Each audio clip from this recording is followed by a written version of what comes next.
다음, 네네. 자, 그림이 나왔는데요. 혹시 무슨 그림인지 아실까요? 네. 무슨 그림일까요? 유치원 선생님이신 저기 송관사님 혹시 아이디 이렇게 그리면 무슨 그림일까요? 네, 끄적이는 모습. 네, 네. 이 그림은요. 다음 한번 눌러주시면 네, 그 이브라는 아이가 그 6살 된 이브라는 아이가 그린 그림이래요. 그러니까 미국 나이 6살 정도 됐으니까 우리나라 나이로 한 뭐 4살, 5살 된 아이 그림일 텐데요. 사실 뭐 4살, 5살 정도의 아이가 그린 그림이라 그러면 뭐 별반 다른 아이들과 다를 게 없지 않아요? 근데 이 그림이 인터넷에 나타나기 시작을 했어요. 그러니까 그 이유는 무엇이냐면요. 어느 날 이 이브라는 아이가 이렇게 아까 그림처럼 이렇게 그림을 이렇게 그리고 있었는데요.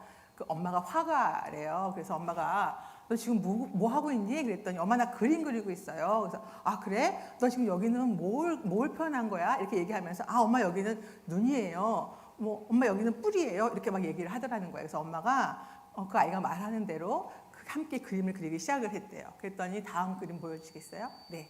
아이가 표현하고 싶었던 그림이 이것이었다라는 거예요. 그래서 이렇게 아이가 그 다음 것도 열어주세요. 이제 그날부터 아이와 함께 아이가 그리는 그림에 엄마가 색을 입혀가는 일들을 작업을 하기 시작해서 그 그림들이 많아지면서 이것이 이제 전시회까지 하게 되는 그런 일들이 되었다라는 얘기였어요. 여러분, 이 이야기를 들으면서 혹시 어떤 생각들이 드시나요? 저는 이 이야기를 들으면서 엄마와 딸이 함께하는 그 아름다운 작업실의 생각이 났어요. 이분은 엄마와 함께 이렇게 그림을 그리면서 정말 행복하지 않았을까요? 하나하나 또 자기의 작품에 막 색깔이 입혀지고 그 작품이 생겨날 때마다 아이는 참 경이로웠을 것 같다는 생각을 했어요.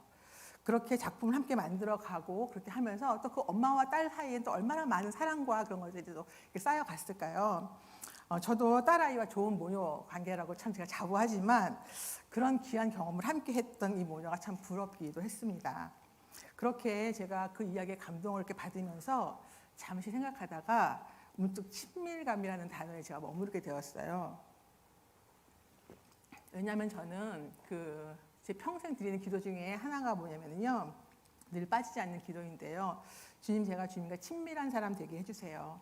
주님의 마음을 아는 사람 되게 해주세요. 라고 늘 기도하고 있었거든요.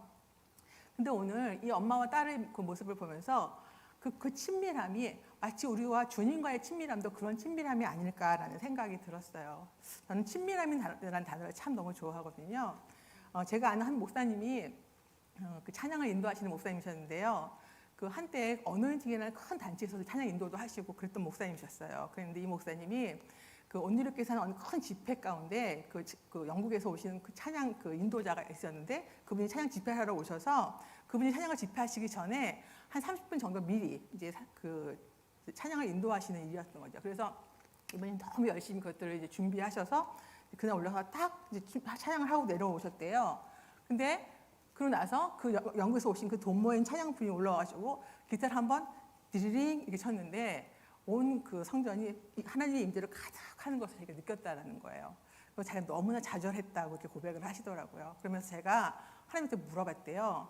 하나님, 뭐예요? 저도 너무 열심히 준비했는데 도대체 뭐예요? 이렇게 물어봤더니 하나님이 딱 한 말씀 하시더래요. 쟤 나하고 친해. 네, 그렇게 말씀하셨다는 거예요. 성경은요, 곳곳에서 하나님의 살아계심을 설명하면서 하나님이 사람이 만든 신이 아니라 살아계시는 인격적인 존재임을 증언하고 있어요. 뿐만 아니라 인격적인 존재이신 그 하나님이 인간인 우리를 또한 인격적인 존재로 만드셨다는 것이죠. 그래서 하나님은 그 우리와 인격적으로 만나고 대화하고 친밀한 사귐을 갖기 원하신다고 말하고 있어요. 그 스티븐 브라운 교수라는 사람이요. 다 알았다고 생각한 이후에 내가 배운 것들이라는 책에서 이렇게 말했대요. 우리의 삶에서 하나님을 얼마나 실체로서 존중하고 경험하느냐가 우리의 인생을 결정짓고 그분에 대한 지식과 정보를 많이 갖고 있더라도 실제적인 만남 속에서 관계를 형성하지 못한다면 그것은 참된 복음이 아니다. 여러분 어떻게 생각하세요? 온 우주의 창조주이신 하나님께서 우리의 아버지가 되시고 우리가 자녀로서 하나님 아버지와 실제적인 만남과 교제를 통해서 하나님을 알아가면 알아갈수록 그 생겨나는 친밀감은요. 우리 안에 가진 내면의 두려움과 부정적인 태도에서 해방되어 기쁨과 만족을 누리게 해준다는 것이죠. 그리고 더 나아가서 하나님과 다른 사람들을 사랑하며 그들의 그 기쁨을 전할 수밖에 없는 그런 자가 된다는 것이죠. 저는 이런 스티브의 말에 너무나 전적으로 동의합니다. 그래서 그런 점에서 저는 세상에 아무런 소망도 없이 살아가던 한 이방 여인이 오늘 예수님과의 만남과 깊은 교제를 통해서 그녀 내면의 두려움과 부정적인 태도에서 해방이 되어서 기쁨과 만족을 누리게 된 나머지 그리 더 싫어하던 그 사람들 속으로 들어가서 복음을 전하는 자가 된 오늘의 본문 말씀을 통해서 하나님과 친밀해지는 비결이란 제목으로 말씀을 나누려고 합니다. 자, 그럼 오늘 본문 3절과 4절을 한번 읽어보실까요?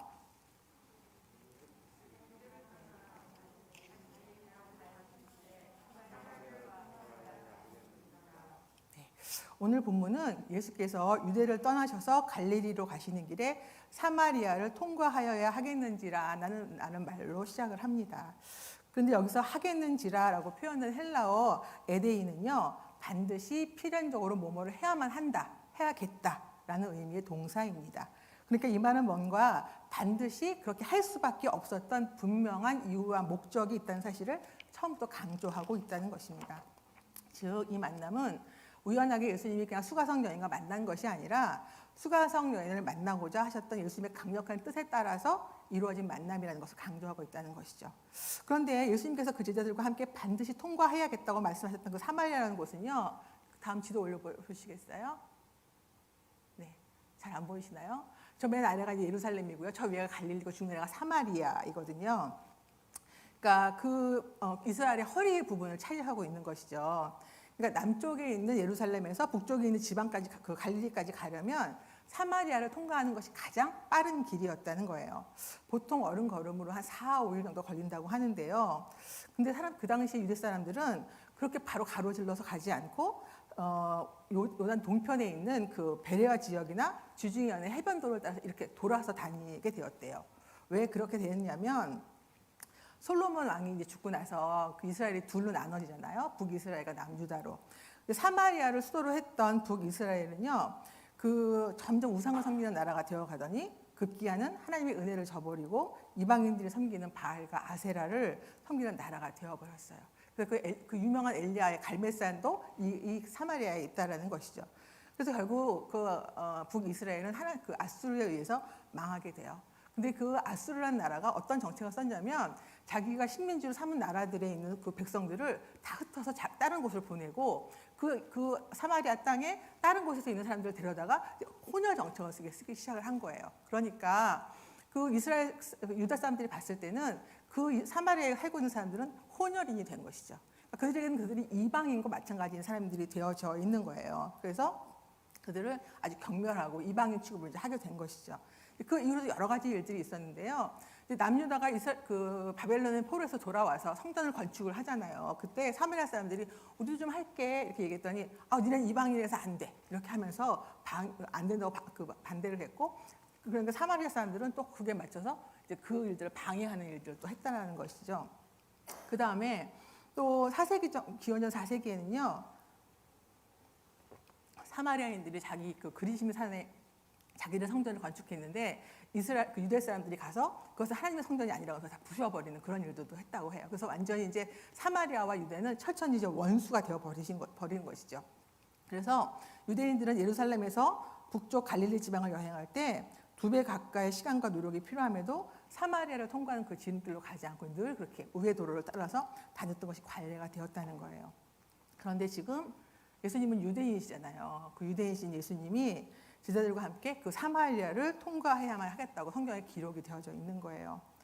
물론 사마리아는 향한 어떤 혐오나 편견이 없으셨을 예수님은 뭐 그러실 수 있었을 거예요. 그런데 함께 다니던 제자들은 아마 탐탁하지 않았겠죠. 그런데도 그분은 반드시 그 길을 통과해야겠다라고 그들을 데리고 그로 가셨다는 것이죠. 왜 그러셨을까요?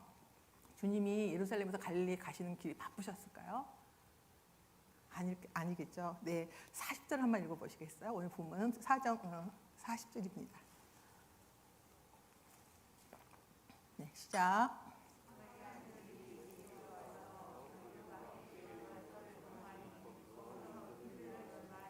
네, 예수님을 만난 사마리아 여자의 증언을 듣고 예수를 믿게 된 많은 사마리아인들의 청에서요. 나중에 보면 예수님이 그 동네에 이틀이나 더 유하셨다고 해요. 그러니까 예정에도 없었던 이틀씩이나 거기서 유하실 수 있었다는 것은 예수님이 이렇게 바쁜 일이 있으셨다는 건 아니었다는 것이죠. 그러니까 더 확실히 무언가 거기서 강력한 그 목적을 위해서 그 길을 가셨다는 거예요. 그렇다면 왜 주님은 유대 관습을 뛰어넘어서 그 사마리아를 통과하여 가려 하셨을까요? 네. 그 이유는 결국 누가복음 19장 10절에 있는 말씀처럼 인자가 온 것은 잃어버린 자를 찾아 구하려 함이라는 그 말씀에 따라서 그 당시 절대로 그 유대인들의 입장에서 보면 용서받을 수 없는 사람들, 함께할 수 없는 사람들인 그 사마리아 사람들을 당신 어떻게 해서든 그들을 구원해 잃어버린 그들을 찾게 하기 위해서 그 자리로 가셨고, 특별히 그 통로가 되어줄 사마리아 여인이 거기 있었기 때문에 주님이 가셨다라는 것이죠. 그런데 그냥 가신 것이 아니라 그 여인이 올 그 시간에 맞추어서 그 우물가에 도착하셔서 그 여인을 기다리고 계시는 거예요.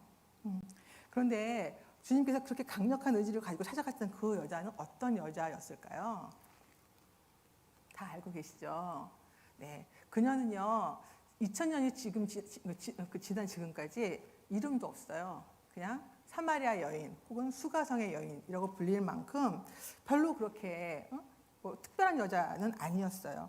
그런데다가 오늘 본문에 보면은요 그녀가 5명의 남편이 있었고 지금의 남편도 법적인 남편이 아니다라고 이렇게 그렇게 기록되어 있거든요. 그러니까 후대에 많은 사람들이 아마 이 여자는 음탕한 여인이었을 거야 이렇게 생각하는 사람들이 있다는 거예요. 그런데 만약 그 여자가 음탕한 여자였다면 아마 그녀는 벌써 돌에 맞아 죽었을 거예요. 왜냐하면 사마리아 사람들은 모세 오경을 아주 철저히 신봉했던 사람들이래요. 그러니까 율법에 음탕한 여인은 어떻게 한다고요? 돌로 쳐 죽여야 되잖아요. 그래서 마땅히 그 여자가 음탕한 여자였다면 돌로 쳐 죽임을 당했었겠죠. 그런데 그 여자는 그렇게 되지는 않았던 거예요. 그렇다면 그 여자는 왜 남편이 5이나 있고 지금의 남편도 남편이 아닌 그런 여자가 되었을까요? 여러분 신명기 24장 1절을 한번 읽어보시겠어요?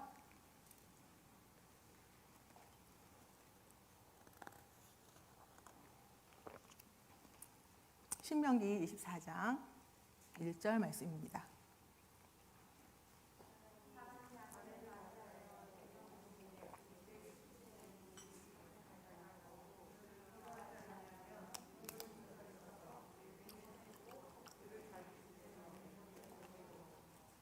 네, 신명기 24장 1절에는요 부인에게 수치가 되는 일을 발견할 때 이혼해도 된다라는 법을 적어놓고 있는 거예요. 그러니까 이는 당시에 사회 법적으로는요 남자들을 보호하고요 부인 여성을 학대하는 것을 가능하게 하는 그런 법이었대요. 실제로 예수님 당시에 그 유대인들의 이혼율이 엄청 높았고요. 그 사마리아 여인들도 별로 다르지 않았다는 거죠. 그런데 문제는 여기서 수치가 되는 일에 관한 해석이 너무도 이제 다양했다는 거예요. 예를 들어 뭐 거리에서 춤을 추거나 외간 남자와 대화를 하거나 저녁 식사를 밥을 오늘도 태워 먹고 내일도 태워 먹었다. 뭐 이렇게 돼도 그것이 수치스러운 일이 돼서 아내가 집을 내어 쫓아도 할 말이 없는 그런 것이 되었다는 거예요. 또 더 황당한 것은 남편이 너무나 매력적인 여자를 만났을 때, 그러면 아마도 그 아내의 부족함 때문에 그 매력적인 여자를 만났기 때문에 그럴 때도 이혼 증서를 내어주고 이렇게 이혼을 허락했다라는 것이죠. 그러니까 뭐 권력과 경제력을 가진 남성들에게만 여러 또 여자를 지닐 수 있는 그런 일부 다처제도 그때 허락되어 있었기 때문에 아주 여성들에게 엄청나게 그 힘든 그런 시기였던 것이죠. 그래서 어쩌면 이 여인의 5명의 남편이 모두 그녀가 더는 그들의 삶에 도움이 되지 않는다라고 생각했거나 혹은 매력적이지 않거나 그들의 욕망에 의해서 부정하다고 여겨서 그 수치스러운 여자라는 것들을 내세워서 그녀를 버리고 그래서 법적인 테두리에서 그런 일들을 했을 거라고 이제 사람들이 상상하고 있는 것이죠. 그런데 그런 그녀가 6번째 남편 그 사람도 법적인 남편이 아닌 그냥 함께 살아야 하는 그런 남편이었다는 거예요. 그렇다면 뭐 그렇게까지 해야 돼? 라고 생각할 수 있지만 그 당시의 여자들은 남편이 없으면, 지난번에 그 사무엘상을 나눌 때도 말씀드렸지만 그 당시 여자들은 남편이나 또는 자녀가 없으면 소망이 없는, 살아갈 방법이 없는 사람이었기 때문에 할 수 없이 아마 그 남편과 함께 살 수밖에 없는 그런 여자였다라는 것이죠. 그러니까 어찌되었든 그녀는요, 확실한 것은 이제 세상적으로 완전히 보잘것없는 여자일 뿐만 아니라 타인들이 막 이렇게 배제하는 것들을 넘어 스스로 자기를 격리시키는 그런 차원에 이른 그런 여자였어요. 그러니까 오죽하면 그 당시 아낙네들의 유일한 사교의 장이 어디였을까요? 우물가 아니었을까요? 그런데 사람들과 부딪히기 싫고 그 여자들의 그 얘기를 듣기 싫어서 그 우물가에 그 보통의 여자들은 그 사마리아가 낮에는 엄청나게 덥기 때문에 시원한 저녁이 돼야 물을 길어 나오는데 이 여자는 그 사람들을 만나지 않기 위해서 지금 6시라고 말하는 그 12시에 아주 떼약 부실 때 아무도 나오지 않을 것이라는 것을 예상하고 그것에 물을 길러 가는 그런 여인이었기 때문에 스스로 아마 사람들로부터 왕따가 되어 있었던 그런 여자였다는 것을 우리가 미루어 짐작할 수가 있는 것이죠. 그런데 주님은요, 사람들이 그렇게 차별하는 그 여자가 거기 올 거라는 걸 알고 계셨어요. 그 여자에게 얼마나 소망이 없었던 여자였는지도 주님은 알고 계셨다는 것이죠. 그래서 주님은 그 자리에서 그녀를 기다리고 계세요. 예수님의 마음이 어떠셨을까요? 아마도 그녀의 그 녹록지 않은 삶을 이미 다 알고 계신 분이었기 때문에 궁일한 마음 한가득 안고 그녀를 기다리지 않으셨을까요? 또 반면 그녀가 이제 그곳으로 와서 당신을 만나고 당신과 만나면 그 대화를 통해서 그 여자가 변해갈 것에 대한 그 기대를 가지고 혹시 기쁨으로 그 여자를 기다리고 계시지는 않았을까요? 제가 이 말씀을 묵상하면서 이 본문과 관련된 찬양을 이렇게 들었어요. 근데 제가 너무 마음에 그것이 그 은혜가 되어져서요. 제가 영상으로 편집을 한번 해봤거든요. 여러분과 함께 제가 늘 말씀 속으로 들어가세요라고 말씀드리는데 오늘은 예수님이 되어주셔서 한번 말씀 속으로 들어가 보셨으면 좋겠어요. 예수님 말씀 속으로 되셔서 그 말씀 가운데 가서 그 여자를 기다리고 있는 그 예수님의 마음을 한번 느껴보셨으면 좋겠어요. 네. 그리고 그녀가 오기 전부터 그 자리에서 그녀를 기다리고 계셨죠.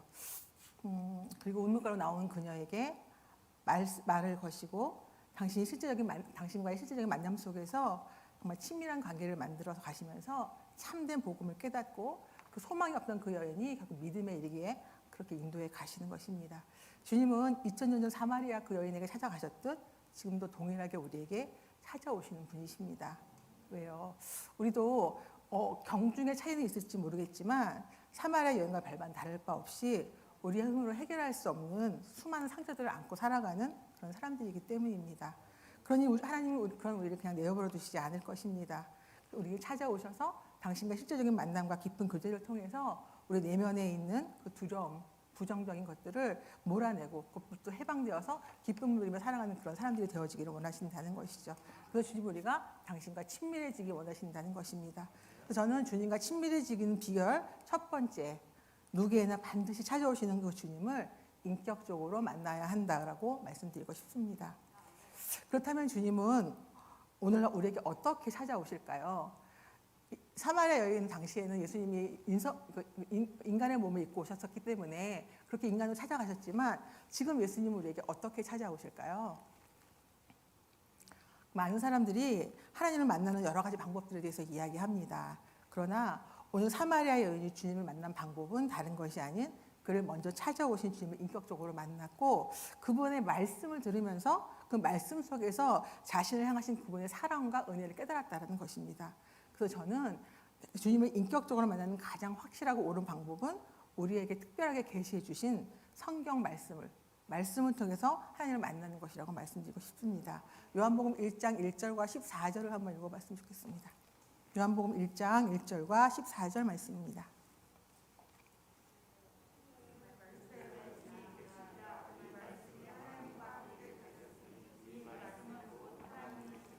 (14절이요)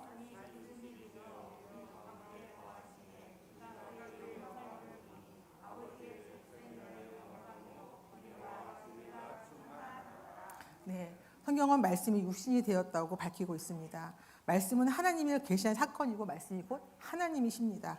그래서 말씀을 읽을 때 우리는 살아계신 하나님을 만날 가능성을 갖게 되고 그분을 알아가면 더욱 친밀한 관계 가운데로 나아갈 수 있습니다.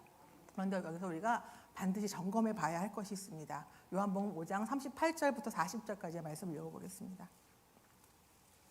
요한복음 5장 38절부터 40절까지의 말씀입니다.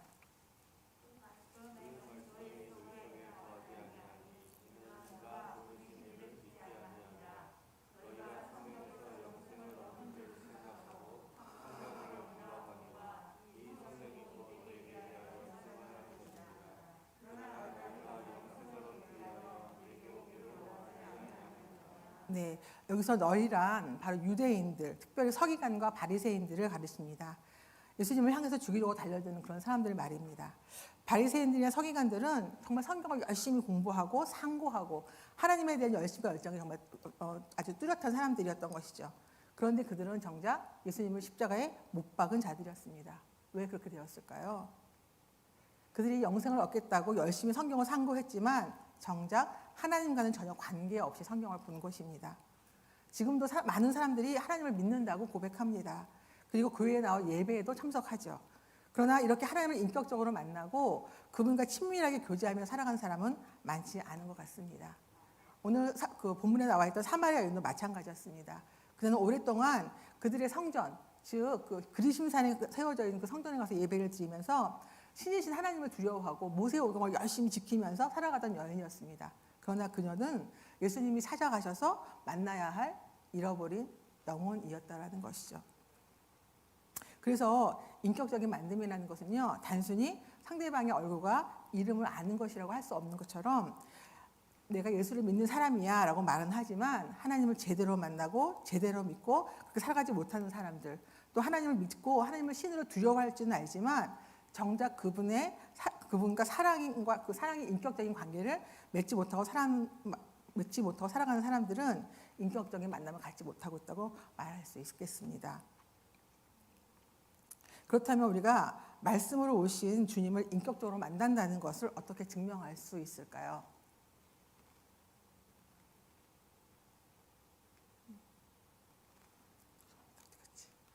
네. 사실 누구든지 예수님을 믿으면요, 예수님을 인격적으로 만나게 되고 예수님과 친밀히 동행하며 살게 되어 있습니다. 왜냐하면 앞에서 말하는 것처럼 우리가 예수님을 만나러 가는 것이 아니라 우리가 주님을 믿는다고 고백하면 예수님이 이미 우리 마음에 와 계시기 때문입니다. 그런데 왜 예수님을 믿어도 예수님을 인격적으로 만나지 못했다고 생각하고 있는 것일까요? 히브리서 4장 12절의 말씀에는요, 하나님의 말씀은 살아있고 활력이 있어서 좌우의 날선 어떤 검보다도 예리해서 혼과 영과 및 관절과 골수를 찔러서 쪼개기까지 하며 또 마음의 생각과 뜻을 판단한다고 말씀하십니다. 그러니까 하나님의 말씀은 살아있는 말씀이기 때문에 그 말씀을 들을 때 우리의 심령 안에 어떤 정서적인 반응, 감정적인 반응, 인격적인 반응이 나타난다는 것이죠. 그리고 말씀을 통해서 깨달은 하나님의 뜻과 그분과의 약속을 진지하게 받아들일 수밖에 없다는 것입니다. 그리고 한번 약속한 것은 반드시 지키는 그런 관계로 발전하게 된다는 것이죠.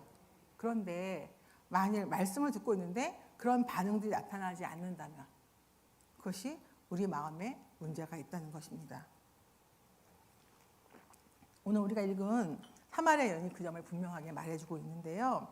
그래서 저는 주님과 친밀해지는 두 번째 비결, 우리 마음을 열어서 자신의 가장 깊은 내면을 주님께 보여야 한다고 말씀드리고 싶습니다. 오늘 주님은 유대인들이 가지 않는 사마리아에 일부러 이 여인을 만나러 가셨습니다. 그런데 정작 그 여인이 예수님을 만났는데 처음 예수님을 대하는 그녀의 반응이 어떠했습니까? 굉장히 짜증스럽게 싫은 내색을 노골적으로 하면서 예수님을 만나고 있습니다. 왜 그랬을까요? 그녀는요, 사람 만나는 게 싫어서 가지고 아무도 나오지 않는 그 한낮의 무더위에 그 일부러 우물가에 나온 것이잖아요, 지금. 그런데 동네 어떤 안악내도 아니고 웬 낯선 남자가 거기 떡 서 있는 거예요. 근데 보아하니 그 사람이 또 유대인 남자이기까지 한 거죠. 어떻게 해야 될까? 저 같으면 아마 어떻게 해야 되지? 너무 갈등했을 것 같아요. 근데 어쨌든 물은 길러야 하니까 갔는데 그 남자가 물을 좀 달라고 말을 하는 거예요. 여러분 같으면 어떠셨겠어요? 제가 써놨어요. 왕짜증. 이렇게 들었거든요. 정말 너무나 짜증이 났을 것 같아요. 그래서 그녀는 당신은 유대 사람이고 저는 사마리아 여자인데 어떻게 저한테 물을 달라고 하십니까? 짜증이 섞인 그런 반응을 합니다. 그러니까 아주 마음을 꽁꽁 닫은 것이죠.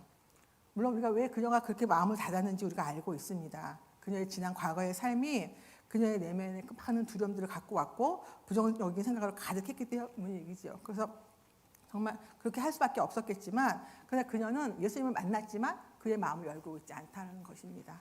우리 가운데도 그런 사람들이 너무나 많이 있다는 것이죠. 교회에 왔지만 또 예수님 앞에 말씀 앞에 섰지만 우리의 마음, 우리의 여러 가지 과거의 여러 가지 상처들로 인해서 우리의 마음이 꽁꽁 닫고 하나님의 말씀은 그 마음에 들어가지 않을 만큼 그렇게 하고 있는 사람들이 너무나 많이 있다라는 것입니다. 아마 저라면 어쩌면 그냥 얼른 빨리 자기 할 일만 막 해가지고 물과 얼른 길어가지고 집으로 갔을지도 모르겠습니다. 근데 다행히도 그 여인은 집으로 돌아가지 않습니다. 그리고 자신의 부정적인 반응에도 요동하지 않고 자기에게 말하는 그분의 그 말에 귀를 기울입니다. 그분이 그렇게 말씀하시죠. 네가 하나님의 선물을 알고 또 물을 달라고 하는 사람이 누구인지 알았다면 도리어 네가 그에게 부탁했을 것이고 그가 네게 생수를 주었을 것이다 라고요. 그런데 이런 그 아리송한 답변은 그녀에게 약간 호기심을 이렇게 불러일으킨 것 같아요. 그래서 그녀가 그 자리를 떠나지 않고 그분의 말씀에 이제 귀를 기울이기 시작을 한 것이죠. 사실 그 당시 유대인 남자들은요, 여자에게 어떤 인사라도 하는 것을 금했다라고, 아까도 말했던 것처럼 여자가 외간 남자와 이야기만 해도 이혼을 당하는 그런 시기였기 때문에 그런 시기였고, 또 특별히 유대인들은 사마리아니까 상종하지 않았잖아요. 그러니까 만약에 그 사마리아 여인이 예수님의 요청에 응해가지고 예수님에게 이렇게 물구슬을 이렇게 드리게 되면 예수님은 어떤 사람이 되는 거냐면 이방인과 접촉한 부정한 사람이 되시는 거죠. 그런데 그런 예수님이 그럼에도 불구하고 유대인이신 그분이 사마리아의 여자인 자신에게 물을 달라고 요청하시는 그 남자를 보면서 어떻게 저렇게 율법을 초월해서 이런 일을 할 수 있을까? 좀 당황스럽고 황당하기도 했을 거예요. 무엇보다도 여인에게 지금 중요한 건 뭐냐면요. 그분이 그렇게 말씀하시는 거예요. 내가 주는 물을 마시는 자는 영원히 목마르지 아니할 거라고. 그러니까 맨날 그 물길로 오는 것이 그에게 너무나 고역이었는데 만약에 그분이 그 물을 준다면 자기는 거기에 물을 길로 나오지도 않아도 되니까 그 물을 달라고 이야기합니다. 물론 이 여인의 요구는요. 예수님이 말씀하신 그 생수와는 전혀 다른 것을 오해한 그런 것이었죠.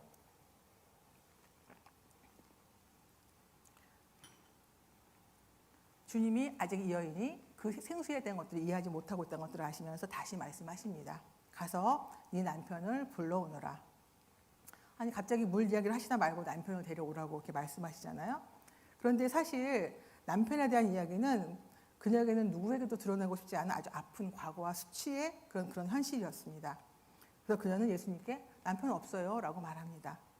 다시 말해서 예수님께 자기 사정을 이야기하기 싫다는 것입니다. 그냥 숨기고 남편이 없다고 말하고 싶은 것이죠. 마음이 닫혀져 있는 전형적인 모습입니다. 내 문제, 내 사정 누군가에게 말하기 너무 싫다는 것이죠. 그러나 주님은 그녀가 자신의 힘과 노력으로 행복을 움켜쥐려고 그토록 몸부리셨던 대가가 과연 무엇이었으며 메마른 인생을 시원하게 해줄 수 있는 것이 이 땅에 결코 없다는 것을 절실하게 그녀에게 깨닫게 하고 싶으셨습니다. 그래서 이 땅에 속한 인생으로서 이 땅의 것들만 막 바라보던 그 여인이 이제는 하늘로부터 오신 예수 그리스도께 그 하늘의 것, 영원한 생명을 바라보도록 그렇게 하시려는 것이었는데 아직 여인은 그것을 이해하지 못했던 것이죠. 여러분의 상황은 우리 사마리아 여인과 좀 다르실까요? 사실 말씀을 읽으면서도 때때로 우리는 우리의 힘으로 이루어보는 노력을 멈추지 않습니다. 그래서 실패와 상처, 주님께 나아갈 때조차도 실패와 상처로 마음을 닫고 주님과 적당한 거리를 이렇게 유지하면서 우리의 내면을 올려드는 일들을 잘 하지 않고 있을 때가 너무나 많다는 것이죠. 그런 여인에게 예수님께서 네가 남편이 없다고 한 말이 맞다. 실은 전에 네가 남편이 5이나 있었고 지금 함께 사는 남자도 네 남편이 아니니 내가 지금 한 말이 맞다라고 말씀하십니다. 그 여인이 예수님의 말씀에 충격을 받습니다. 자기가 그렇게 꽁꽁 숨겨놨던 자기의 그 수치스러운 그런 일들을 예수님이 다 깨트리고 알고 계시다는 것이 그것에 너무 놀라기도 했고 또 자기 속이 다 드러나니까 이분이 무엇인가 그 선지자인가 보다라는 생각을 하면서 그들의 영적인 눈이 열리기 시작을 하는 것이죠. 그리고 그제서야 사마리아 여인은 자신의 마음속 고민을 털어놓으면서 예수님에게 어디에 가서 하나님께 예배드려야 하냐고 묻습니다. 예수님께서 말씀하셨습니다. 예배는 이 산에서도 말고 예루살렘에서도 말고 너희가 아버지께 예배할 때가 이르리라. 그렇게 명확하게 말씀해 주셨습니다. 또한 아버지께 참으로 예배하는 자들은 신령과 진정으로 예배할 때가 오나니 곧 이때라. 아버지께서 이렇게 자기에게 예배하는 자들 찾으시느니라. 이렇게 말씀하십니다. 그 말씀을 들은 그 여인은 그제서야 예수님이 바로 메시아임을 알아차렸습니다. 그리고 그 예수님의 한마디 한마디가 여인에게 고민을 해결해 주었을 뿐만 아니라 하나님을 어떻게 경배하는 것인지 그 실천에 대한 것들을 명확하게 알려주셔서 이것이 정말 자기가 해왔던 것들이 하나님께서 만든다는 것들도 알려주셨습니다. 이처럼 주님은 우리가 과거의 상처와 아픔 그리고 그로 인해 생긴 내면의 두려움과 부정적인 태도에서 해방되어서 기쁨과 만족을 누리며 살아가길 원하십니다. 우리가 그분 앞에 우리의 것들을 드러내서 주님 앞에 올려드릴 때 주님이 그것들을 만지시고 치료해 가신다는 것입니다.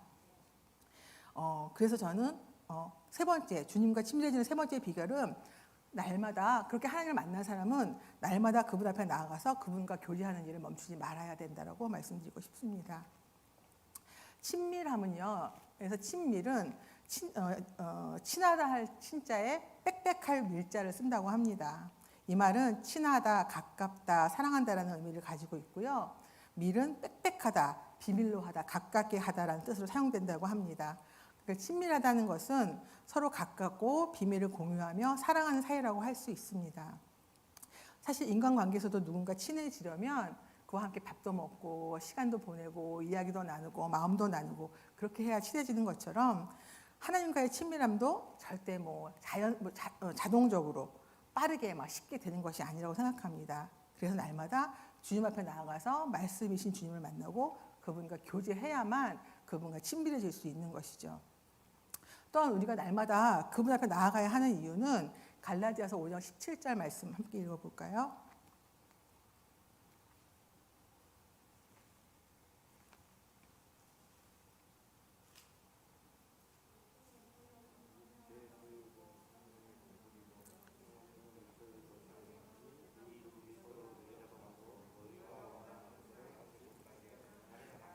네, 주님 우리와 함께 늘 친밀하게 그런 관계를 유지하기 원하시지만 사실 범죄한 인간은 하나님을 따르기보다는 영적인 무감각과 무관심으로 하나님을 멀리하면서 그 죄된 본성대로 자꾸 가려고 하기 때문에 우리가 날마다 하나님 앞으로 나아가서 그것들을 이렇게 정리해 나가지 않으면 아니 된다는 것이죠. 또 누가복음 9장 23절 말씀 한번 읽어볼까요?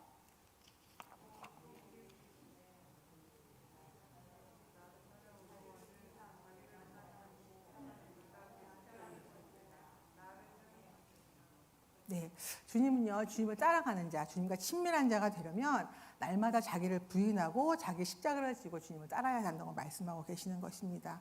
그런데 그 십자가를 지기 전에 전제되어야 할 것이 하나가 있는데 그게 무엇이냐면 자기 부인이라고 합니다. 자기 부인이라는 것은요, 내가 하나님 앞에 나를 드러내지 않고 그냥 할 수 없이 하나님 뭐 하라 그러시면 그냥 하는 것, 그것이 자기 부인이 아니고요. 자신의 내부에서 일어나는 그런 소욕들, 상처들, 아픔들을 주님 앞에 내려놓고 솔직하게 표현하면서 하나님과의 교제 안에서 그것들을 해결해 나가면서 성령과 기도의 힘으로 그것들을 부인하게 되는 것이죠. 그래서 그렇게 하지 않고 우리가 그저 그냥 하나님이 하라고 했으니까 용서하라고 했으니까 사랑하라고 했으니까 그렇게 하면 우리는 그 맹목적인 율법주의나 혹은 아주 우울증에 빠질 그럴 가능성이 높다는 것이죠. 그 주님도 우리에게 그렇게 하라고 요구하시지 않는다는 것입니다. 하나님도 우리에게 그렇게 맹목적인 것이 아니라 하나님 앞에 나와서 나와 함께 얘기하자. 나와 함께 친밀한 자로 얘기해서 그것이 하나님 안에서 잘 해결되어져서 기도받고 그렇게 순종할 수 있는 그런 삶이 되어지려고 말하고 있습니다. 오늘 요한복음 4장 28절부터 30절까지 말씀을 한 번 더 읽어보겠습니다.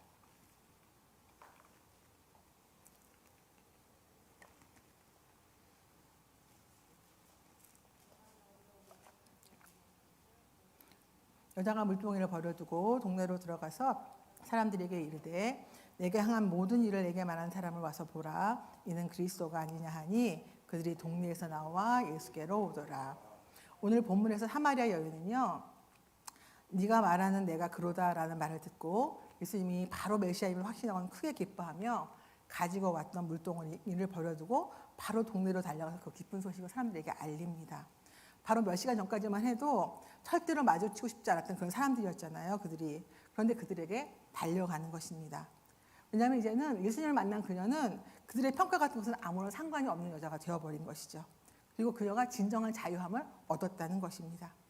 이처럼 온 우주의 창조주신 하나님께서는 우리의 아버지가 되어주시고요. 우리가 자녀로서 하나님 아버지와 실제적인 만남과 교제를 통해서 하나님을 알아가면 알아갈수록 생겨나는 그런 친밀감은 우리 안에 그런 내면적인 두려움과 부정적인 태도들부터 해방이 되어져서 기쁨과 만족을 느끼게 한다는 것입니다. 그리고 더 나아가 하나님과 다른 사람들을 사랑하며 그들에게 그 기쁨을 전하는 자가 되게 합니다. 주님께서 우리의 삶의 현장에 오늘도 오십니다. 그리고 오늘 우리에게 내가 너와 친밀한 자로 그렇게 너와 함께 동행하는 자가 되어주고 싶다라고 말씀하고 계십니다. 제가 이렇게 말씀을 묵상하면서 여러분과 함께 제가 하나님 앞에 나아가서 하나님의 말씀을 듣고 묵상했던 일들을 좀 나누고 싶습니다.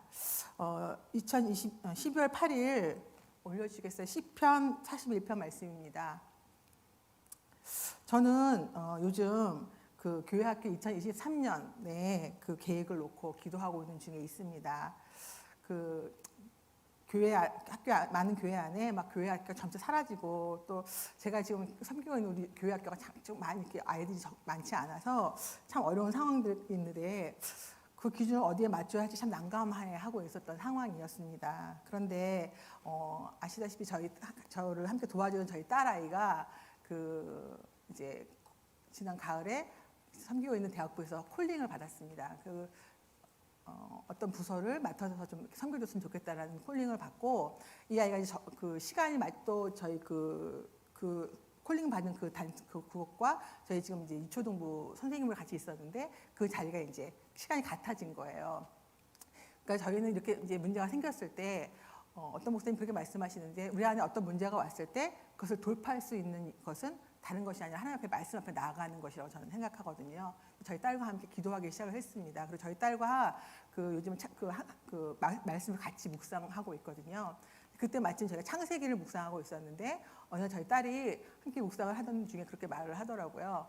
엄마, 나는 정말 우리 아름다운 교회 유초동부 아이들을 너무너무 사랑하고 그 아이들과 함께 하고 싶은데 하나님이 이제 돌아가라고 하시는 것 같아. 왜냐하면 내가 오늘 창세기 말씀을 묵상하고 있는데 야곱에게 하나님이 바단 아람에 있던 야곱에게 이제 너는 고향으로 돌아가라고 말씀하셨다는 거예요. 근데 그 말씀을 묵상하면서 하나님 자기에게 주시는 말씀인 것 같았다고. 그러면서 아이가 막 울더라고요. 왜냐하면 우리 아이가 늘 고백하기는 우리 아이들과 함께 만나서 예배하는 것이 너무나 자기는 힐링이 되는 시간이라고 얘기했었거든요. 그러니까 그 아이를 두고 돌아가야만 하는 것이 참 마음이 아팠지만 하나님이 그 일을 통해서 자기에게 이루고자 하시는 일이 있다라고 말씀하시는 것 같다고 말하는데, 제가 알았다고 얘기하고 그렇게 하기로 했던 것이죠. 근데 막상 그 아이가 그렇게 간다고 하고 나니까 제 마음에 너무나 걱정이 되는 거예요. 근데 또 걱정은 뭐였냐면, 우리 이제 유초동부를 잘 섬겨주시던 하준성 선생님께서 1월 16일 날 입대를 하시게 되었거든요. 그러니까 네 분의 선생님이 계셨는데 두 분의 선생님이 갑자기 이제 안 계시게 되니까 제가 이제 새해에는 어떻게 해야 될까 너무나 이제 고민을 하면서, 하나님 그럼 저는 어떻게 할까요? 이렇게 이제 하나님께 묻고 있었어요. 그런데 그럴 때 어떤 분이 제게 CGN TV라는 곳에서 아이들의 수가 적은 그런 교회를 지원해주기 위해서 무슨 이벤트를 한다는 거예요. 그게 뭐냐면 아이들에게 필요한 그런 컨텐츠와 그것을 잘 사용할 수 있는 그 TV와 함께 이렇게 와서 교육도 해주고 또 그런 자료들을 계속 보내주는 그런 일을 그런 이벤트를 한다고 소식을 들었어요. 그래서 하나님께 기도하고 제가 이제 거기에 응모를 했죠. 그런데 그것이 당첨이 된 거였어요. 그래서 이제 그것들이 이제 오기로 되어져 있었는데, 제가 12월 8일 날 이제 딸 아이가 여기 와서 이제 그날 이제 안녕히 계세요 이렇게 인사하고 가고, 제가 지난주부터 이제 예배를 인도해 가는데 가장 힘들었던 게 뭐냐면 저희 딸 아이가 맡았던 부분이 찬양 인도를 하는 부분이었거든요. 제가 설교하기 전에 찬양 인도도 하고 이렇게 하는 것들이 너무 힘들었었는데 이 일을 어떻게 해야 하지라고 이제 고민하고 있었는데, 12월 8일 날 CGN TV에서 내일 TV를 설치해 드릴게요 이렇게 연락이 오면서 어떻게 사용하는 건지를 막 이렇게 설명을 해주시더라고요. 그리고 미니 컨텐츠를 좀 보내주셨어요. 그 안에 보니까 거기에 찬양에 대한 것들이 이렇게 딱 동영상으로 해가지고 10분 동안 할 수 있도록 딱 편집이 되어져서 매번 이렇게 있다는 것들을 알게 된 거예요. 그래서 저는 바로 9주부터 이제 어떻게 해야 할까 너무 고민하고 있었는데 하나님이 그거를 보내주신 것들을 경험한 것이죠. 제가 그날 말씀을 시편 41편 1절부터 13절까지의 말씀을 보고 있었는데요.